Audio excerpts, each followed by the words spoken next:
G'day everyone and welcome back to the Hardball Gets AFL show, made possible by our friends at Mazda and the Mazda BT50 You Do Ute. Before we get into today's 6 points, a reminder for all you waffle fans out there to get your tips in at thegame.com.au for your chance to win a whopping $10,000 major prize.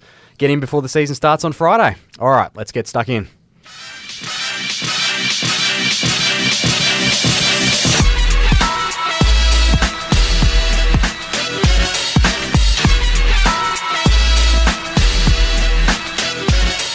It is the Hardball Gets AFL show. My name's Chris Robinson. No Nick Rinn today, so Xavier Ellis, Jackson Barrett, you guys are carrying the load. How we doing? G'day, guys. I'm just looking at Masters form, mate, to be honest with you. We just had a quick chat then. You're a Masters man. How exciting. Yeah, can't wait. Good to have it over the Easter weekend as well, because sometimes there's a bit of you've got a bit of extra time up your sleeve to sit down, feed up. Have a sleep in. Kids and wife heading down south too for the weekend. Oh, wow. Okay.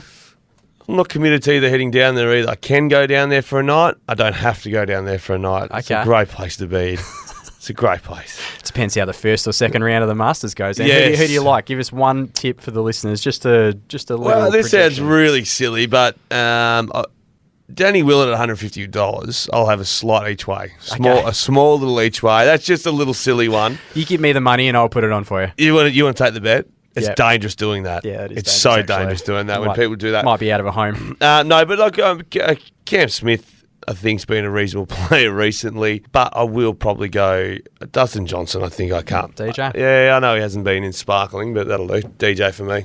Let's do it. How exciting. Jacko, you want to toss a Masters tip out there? A little bit for of the listeners? Morikawa. Don't mind DJ either. You two have just shared the conversation. Now you've stolen his tip.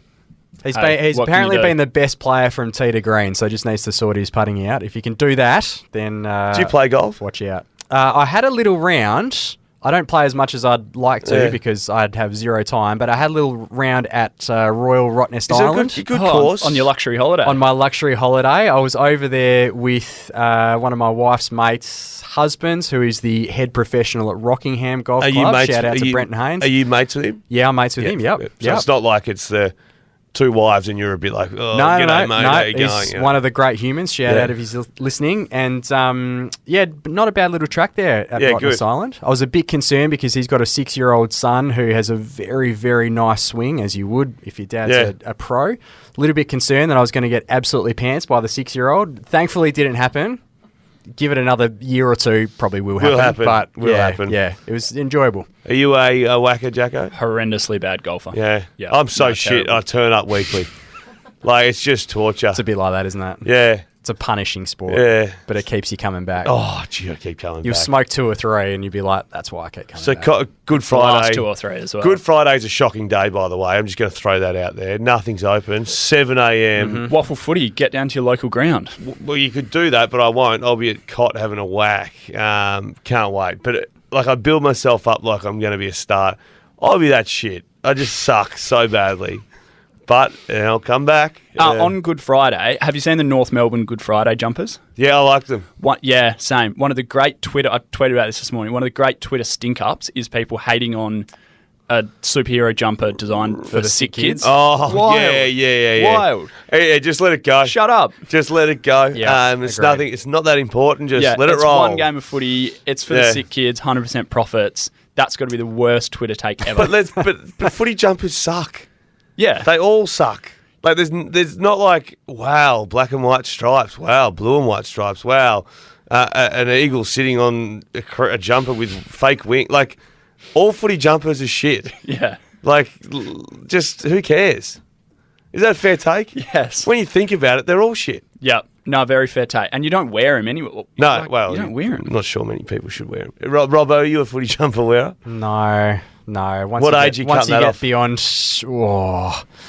I can definitely primary school acceptable. High school, I reckon high school's still in. Yeah, If your team's in the starting to grand get a bit final, dicey yeah. towards the end of Yeah. high school, I reckon. Yeah, something Uni, and like you're probably me, still a virgin. Yep. that. All right. On that note, should we get into the footy?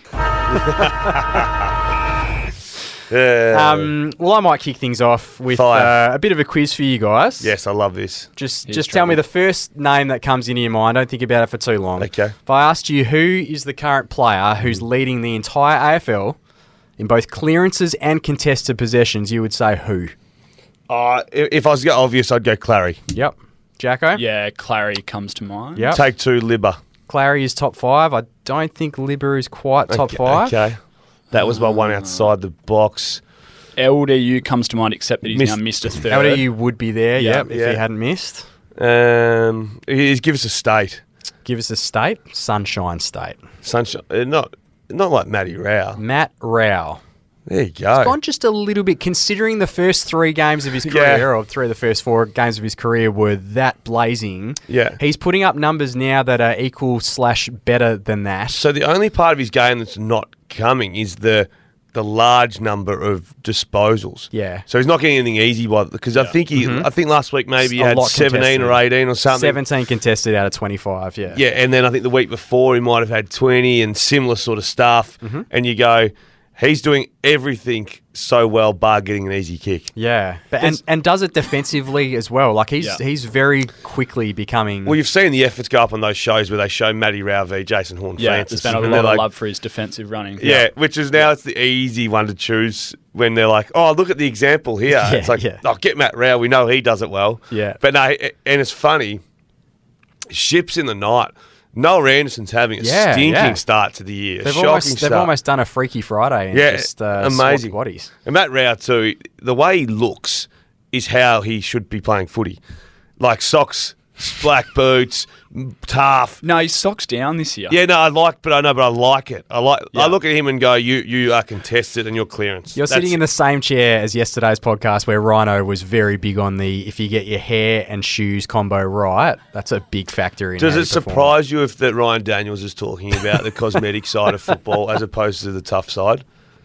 Should we get that out of the way? Do you have any rebuttal for Rhino in case Rhino's listening the only thing I would say, scathing attack? No, it's not a scathing attack because that text message summarised exactly what people think. I would have thought that me not naming him in a podcast was doing the right thing by him rather than putting him under the bus. So that was my first thought. If that's the game he wants to play...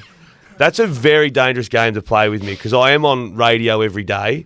I do call the games on the weekend, and I'm on 4 podcasts. You are kind of so a if big he deal. wants me to out him, no, I've just got platforms. If he wants me to just to give him a pat on the back every time he asks something or sends something, that's fine. It's a dangerous precedent. He wasn't 100%, so he wasn't running it on the news. So he wouldn't have wanted his name attached to it. No, and actually hadn't run or he tweeted or something. But I've spoken to Selby for fantasy reasons an hour earlier, and I wasn't going to tell him. Like maybe I do now just tell people. I don't know. You guys just need to sit down and have a coffee here and just who would win a fight out of him and I? Because I want to punch him. I don't think Rhino wants to hear that answer from me. Nah, good on him. No, in all seriousness, I'll line him up next week, face to face. Run it straight. Yeah. The bump isn't dead in our podcast studio. What kind of midfield ranking can Matt Rao get to league-wide by the time the season's done? Can he be a top 10, top 15 kind of guy? No. Top 20? Yes. Could he be a Ben Cunnington at Ben Cunnington's prime? I mean, he runs more than Cunnington. Yeah. But even now that Cunnington's off the back of his cancer and stuff, he's not at the level he was at. Because he's not running and spreading and doing all that. But you know what you're going to But get. you can't tackle him. Yeah. He's strong in the contest, competes around the footy, contested. I think that's a Matt Rao through and through. I don't know whether he'll ever get to the stage where he is shooting off for uncontested ball. And maybe at Gold Coast you don't get that opportunity. I don't think he's a top 10 midfielder. I think he's like a top 3, 4, 5, like hustling midfielder. Yeah, like hustler. The Libba, Inside ball, Cunners, that sort of group. You love him. Like when you're like in 2 years' time, I don't think anyone will say a bad word about Matt Rao.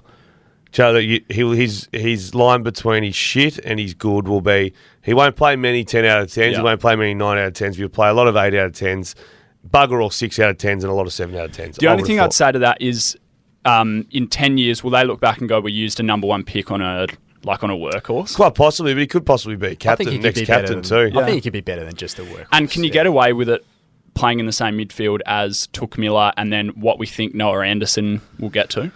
Like, you can get away with that, right? Like, Took Miller's the high disposal. They like at the Dogs. They work off each other quite well, yeah.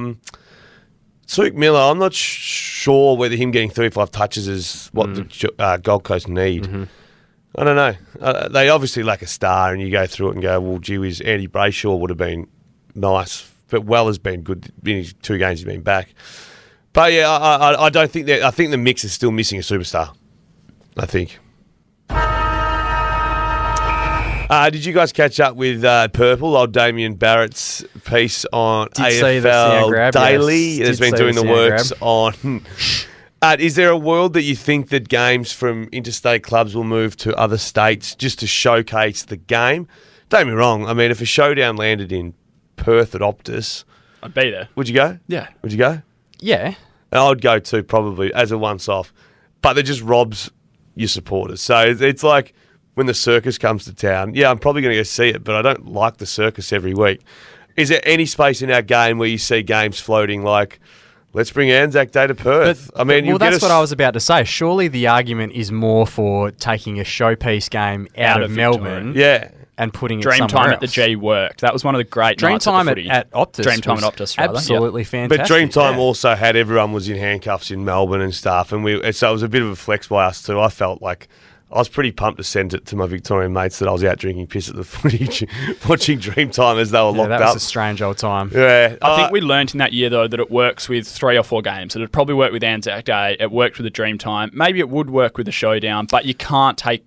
When that's one of their 2 biggest games of the year, you can't take it away. No, it's one of their 2 biggest games, and there's no. Occasionally, we get Anzac Day on Anzac Day, just depending on what day it falls and whatnot. But it's not an Anzac Day game. The Anzac Day game is Essendon, Collingwood. That's the one that everyone looks at. If you fall on Anzac Day, you're just lucky to play on the day and be part of it. But is it different here because we in WA obviously we get 1 game a week, whereas if you're looking at a showdown in Melbourne, where there's already 4 or 5 games of footy played every week. Yeah. Are you attracting a Melbourne-centric crowd to that? What kind of crowd are you getting for that? No. Is that a big draw for people? No, you're right, mate. We are sports hungry. But because there might be, for example, Melbourne v Geelong on the Friday night or something. You know, the rivals, Hawthorn v Geelong, when the times were good, on Easter Monday or whatever. But you're right. I don't think it made any sense. And we're pretty passionate, WA and South Australia, just as passionate about their teams. Can you imagine if Gill said, righto, Showdown 1, sorry Port Adelaide, your home game's going to be at Marvel. Can you imagine what would happen? Well, Marvel's the bit that's sort of great. Marvel was the great smaller venue. Like, it's a bad take, and then he goes, someone said, oh, well, you won't fill the G, and he goes, all right, we'll play it at Marvel then. Yeah, Marvel even better. Worse. Yeah, and Lloyd goes, that's worse. Yeah, I just thought it was a really, really strange. What we do need to do with the Showdown and the Derby, even though we haven't had great derbies in recent times, put them in better slots. I agree. Showdown should have been Friday night. Derby needs some more night games instead of always the Sunday afternoon graveyard. Do you reckon the attitude is, well, like West Australia's going to turn up, 55,000 are going to turn up at any time? No, I get it, but being a Victorian for a large period of time, I thoroughly enjoyed watching the interstate clubs in Victoria. Like on TV, I was this is not where we see every weekend. It's great. Whereas knowing that West Coast and seeing Andrew Gaff running around the wing and that sort of stuff when I was living in Melbourne, it's on the Sunday afternoon slide. It was like rinse and repeat. Whereas it needs to get away from that a little bit. I think we do have a reasonable run coming up with not Sunday afternoon games after this game, maybe. Yeah. Well, Freo's got a Friday. Freo's starting to move into that Saturday Len night, Hall Friday games night bit. Friday against the Dogs, and then they've got 3 or 4 Saturday nights, and that's only up to round 16 or whatever. Yeah. Fixtured too. So it's torture Sundays. I mean, I'm grateful to have a job, but it's also day. like, wouldn't mind a Sunday before going back to work to myself. All right, mid-season trade was sort of floated around this week. We've obviously got the mid-season draft, but the whole Craig McRae, they don't have a ruckman. Yeah. Annoys me a little bit because it was sort of all their own doing. Well, of course. There's one in Melbourne who's probably going to have a reasonable day out this week in he's going to have Perth. a field day. And also, I think it takes away from the fact that you need to be like good list management Yeah. team. Like, just makes... But also, takes that aspect out of the game. No club wants a 20-year-old ruckman on their list. No club. Because they're skinny, underdeveloped, skills are still a bit scratchy. You know, like it's like investing, an investment where you don't get to look at it for 3 or 4 years. Say ruckman take 5 years. They sign a 5-year contract. But unfortunately, you've got to do it. And if you haven't done it, then you're gonna fall short at times. And like West Coast at the moment, Nick Nat's out, Bailey Williams is battling, and there's that skinny kid, and might have to play him. And Collingwood have cooked, but they got rid of Grundy, and they don't. And Darcy Cameron, I thought, was outstanding, and Mason Cox is also. Did you hear about his spleen, the surgery? Did you hear about that on his podcast? No. Whinged about, thought he'd broken something, and they came back with, no, mate, no, you're good. It's like, okay. Trained and felt sick. Yeah. And then they're like, can you just have another look? And then the surgeon rang and said, mate, can you be here in 30 minutes? Yeah. So on mid-season trade for an exercise, if you're, I think the answer's a little bit more obvious with the West Coast, but if you're Fremantle, who are you chasing in a mid-season trade period? So trade. Year? Trade. And have I got all weapons to use? Yeah, but let's be realistic. Okay, so Sean Darcy stays. Yeah. Are you thinking key forward here? Yeah, I'm thinking, how would you get the best key forward? We've spoken about this, but so key forward is not playing somewhere else. Yeah, is the criteria, isn't it? Well, so I've got another one, and that's a wing that they sort of already chased, and that's Jeremy Sharp. So he's now still not playing at the Gold Coast. Just got rid of Blake Acres. Yeah, but less money. Like Jeremy Sharp's not playing. He's played, Blake less Acres than 40 wasn't games. breaking the bank though. No, he wasn't, but he wanted that longer term deal. But they sort of. I've always just been a fan of him as a winger. No, so have I. So Sharp's still not playing. You're still not certain about Henry and Hughes. O'Driscoll, we rate him, but injury prone and young. Not a great kick either. I know he kicks a lot of those fancy goals. So someone like that could be handy. And then I've got a completely wild, impractical one that we've spoken about. The forward Fremantle would be absolutely dreaming of right now is a fit and firing and has his life together, Jesse Hogan. Takes contested marks, kicks. He's that deep forward that they don't have. Clean below his knees. They need a good lazy forward, one that just doesn't want to do the team things and go up the ground and try and get a kick. And that's what Tabern's doing. How often is Taberner taking a mark at 60 out and kicking to nothing? But Hogan's holding that deep spot, and it just sort of struck me watching them the other day. Well, funnily enough, Brisbane need to do something with whatever they're trying to do. Who came out this week and said they won't win a flag with Danaher and Hipwood? John O'Brien. John O'Brien's been hard on it. Yeah. Do you disagree with that? I can still see him winning a flag. With those two? Yeah, if it goes right. Because sometimes it goes right with Danaher. You just never know which one it's going to be, but sometimes it goes right. Hipwood's a close your eyes and see if it goes through job as well. Yeah, a little bit. It's just interesting that, I reckon you can have one of those in your team, and that's where Jack Gunston's handy because he's a beautiful kick of the football. Yep. So if one's having a dog of the day and you're still getting the inside 50s, and maybe the other one can kick 4 or 5. But I just, if I went to Brisbane and said, hey, and I know Hipwood signed a $1 trillion contract and Danaher's Danaher, I wonder what they'd do if you said, hey, here's what you might need. I don't know what Brisbane particularly need, but whether they're a top, not ripping, whether they'd consider going, I reckon one of them and Gunston's enough to win a flag. Could they swing Eric Hipwood down back? Is there another use for one of them to clear that out? Did Hipwood sign a 7-year deal? It was 6 or 7, I think. Something like that. Yeah, it's not great. How much action, before we move on, how much action would we realistically get if we had a mid-season trade period? Well, it'd be the crisis sort of stuff, wouldn't it? It'd be West Coast chasing. It would, but you just need someone to make a big deal from your rivals. The Americans make big deals. The Americans do it all the time, where you see stars move from one to the other. I don't think we have that mindset, and it takes us a long time to figure it out as well. The first club that has that mindset will benefit. Yeah, I feel like if you actually put it in practice, you'd get very, very little movement. No, of course. But if randomly 2 clubs have got the same type of list management who want to move and shake, and I'm just picking Sean Darcy because there's 2 ruckmen, and I think Sean Darcy's a great ruckman. But say you do get to a club, and Brisbane again, and go, I know, Big O's injured, Brisbane are flying, Freo are fighting for top 4, and you go, well, Luke Jackson can ruck. Righto, you give us Hipwood, we'll give you Darcy, shake hands, bang, let's do it. And then all of a sudden, the ruckman's starring at Brisbane Darcy and Hitwood's the stay-at-home full forward. But we just don't have that type of list management like they do over in America. One more to note on West Coast, mid-season draft, Sam Naismith, 61 hit-outs for Port Melbourne. Some in the say VFL. Naismith, I say Norm Smith. Ooh, he played well in a grand final the first quarter. Jeez, I was pissed when I was quoting that back in the day.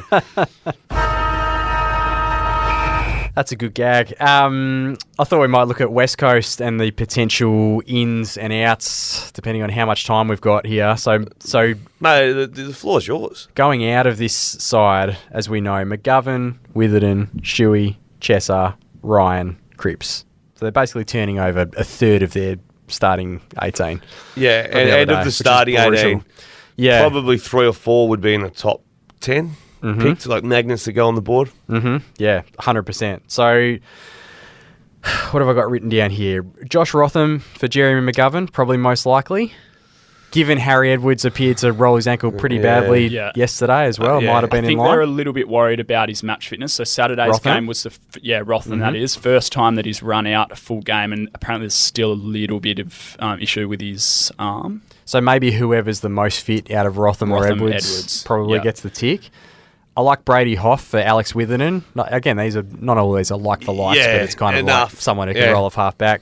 Yo for Shuey's nice.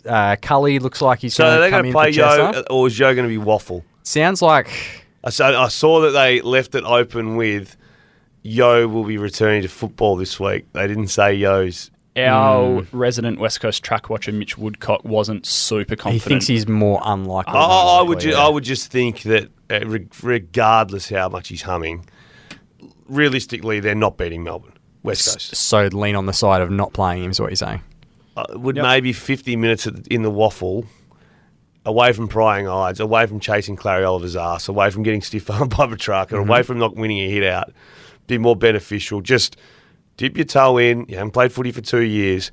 I just don't know whether running around chasing, and I think they'll get pumped by 80 points probably on the weekend. That's Maybe also more. not where they're short of options, right? So like Connor West, Cully, potentially Greg Clark, Clark, yeah. Elijah Hewitt full time. Yeah, like I can't wait to see Elliot Yeo back, and I'm spewing that the injuries have happened because where would that game ended last Sunday if they all stayed fit? We're in for a tight finish. Like I couldn't see Fremantle busting him like they did. and if Darling kicked that goal before 3/4 time, Yeah, and then the Liam Ryan too high that he ducked into. They sometimes get paid, and you're like, well, gee whiz, this is game on. I would leave Elliot Yeo out. Sub? Too risky. It is, isn't it? Because you might have to activate him after Well, Shuey. especially the way they're 25 going. minutes. Yeah. And side note, I think Shuey's their best player. It's pretty damn good. He's still so good. They look like 2018 pretty Luke damn Shuey good for a 15 quarter and a- minutes there. No, quarter and a half. It just, I still think he's their best player. Are we looking and undercooking the Geelong Cats at the moment? 0-3 have not looked like playing a good game of footy yet. Like they are just going. Are we underplaying the loss of Joel Selwood? I think in the podcast, maybe with you, Robbo, I was down on Geelong this year simply on the two reasons that their two permanents over 15 years or 16 years have been Hawkins and Selwood. Selwood gone, Hawkins didn't do a thing over pre-season. And last time I was sort of speaking to him, he suggested he wasn't going to play till 5 or 6 probably, 4 or 5 round. 0-3. They've got Hawthorn this week and then West Coast. Is that enough are we back smoking the Cuban? Because they'll pipe both of them, you'd think. You can put your house on them beating both of those, I reckon. Yeah, and they don't have Gamble that responsibly. for premiership side. They don't have that tougher.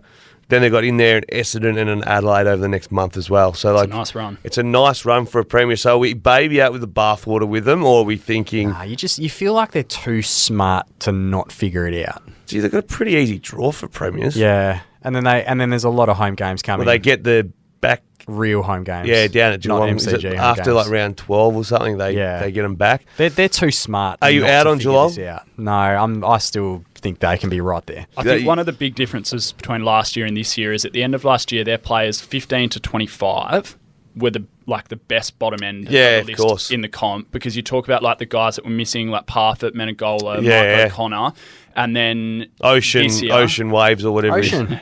And then, Ocean Mullen. Ocean Mullen. Yes, we've got a button for that. So good. and then you're just not quite getting the same sort of output out of Tui, out of Atkins, out of Buse, who missed a couple and came back. Jasney's injured. It'd be remiss of us not to mention too, Jasney's injured, Henry's injured, Stewart's missed. Jeez, he was good on the way back too, after having his leg amputated. Who else is there? Koenig keeps getting injured. He keeps getting hurt, doesn't he? It's a worry. Hawkins underdone. So you're not out. Can they win the flag? No, I'm not out. I think that's something you can turn around. Okay. I don't think they can win the flag. I think top four. Can they finish top four? No. Can't. They'll make finals. Won't finish top four. I had them on the fringe of the top four. I've now sort of adjusted them to 10-6. Yeah. Right. I think it's. My thought is they probably can't make top four, but they can make a prelim if that makes sense. Right. They can do a little bit from of 5 to 8. I agree with that. Yeah. Okay. I want to run past a couple of positional changes after a few weeks. A couple that we sort of love, and then ones that might need to be sort of reassessed. Will Setterfield, outstanding. So he played He played 12 games last year. He was at the CBA, like a single CBA, just 3 times last year. That was 90% in round 2. Looks unbelievable. That's a big tick. Rating out of 10. For what you 11. For what you expected. Yeah. I mean, you're not drafting or recruiting Chris Judd. You're getting Will Setterfield, so it has to be a 10. Mm-hmm. Jaden Hunt up onto a wing. He's up in disposals, metres gained, uncontested possessions. They're really good. Kicks it nice and kick goals too. Kicked 2 the week before, 1 on the weekend. Nice goals too. It kicks it nicer than I could remember. And maybe he's just having a hot streak. But remember that torp he kicked in Darwin after the siren? Was that him, was it? Yeah, I do remember that, yeah. So I've always had that in the back of my mind. But running like genuine like goalpost to goalpost winger, like kicked a goal that was like a loose ball in the goal square. And I love... Well, he's come a long way. And I love Gaffey, an exceptional player, best winger probably of the decade. He's a slow plotter these days, whereas Hunt's got the electricity a little bit on the other side of the ground. But you can have that right like, on contest side and on fat side. They complement each other. Yeah. Ben Keys, I'm not red hot on this one. He's kicked 1 goal in 3 games, playing mostly forward, and they're losing contested ball. I would think Ben Keys is closer to SANFL than playing back in the midfield. It's a big fall from grace, isn't it? Because he started last season red hot. Oh, wow. And the year before he was outstanding. No, I think... you have to compliment him because I don't think they expected... A little bit like when Setterfield came to Essendon, I don't think you expected what you got. I don't think they expected what they got out of him from Brisbane. But I think they're now probably moving away from Keys, in my opinion. What about Harry Himmelberg? I loved him down back last year. 2 goals, 27 disposals from 3 games. At some point, Aaron Cadman comes in. Would you like to see him thrown back into half-back role? Is he a placeholder for when Cadman comes in at the moment? Do you reckon he's out of the side altogether if Cadman comes in? No, I think he's good enough to be in that 22. Yeah. Is he... the only thing, those numbers from last year are so overinflated. The ball was back there. They just had that stupid game style. Yeah. That shipped backwards and backwards. Remember they were playing North Melbourne or someone who was no good, and it was literally 8 players, Giants, behind every single, and they just chipped it to each other. He had about 160 fantasy points. The way they played it just didn't complement the actual game of Australian rules football. Can I throw out one more position change before you go? Yeah, do. Bailey Smith played a lot of half forward on the weekends. I mentioned this on the pod yesterday. From 16 CBA centre bounce attendances down to 7, down to 1. I can't work it out. I just think he was arguably the best player in the competition first half of last year before derailing himself.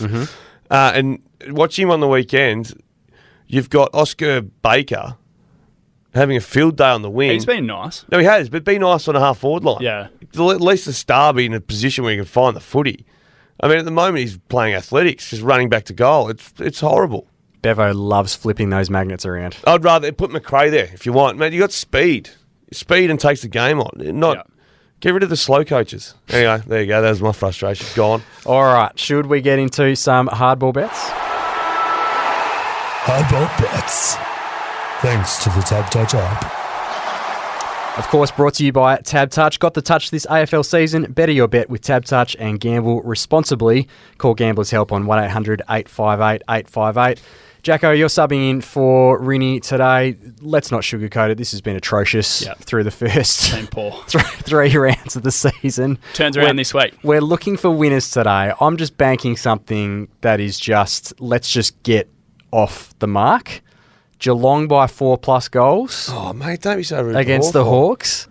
And Melbourne by 4+ goals against West Coast. It's paying $2.15. I know it's chump change, but let's just get off that 0. Cash and then order. we'll start being a bit more adventurous after that. So that's what I'm going with. What have you got on behalf of Nick? I like it. So I've gone Melbourne at a 44.5 line against West Coast. And I told you on the way in that could be 99.5, and I'd just about take it. Could get ugly, yep. It's going to get nasty.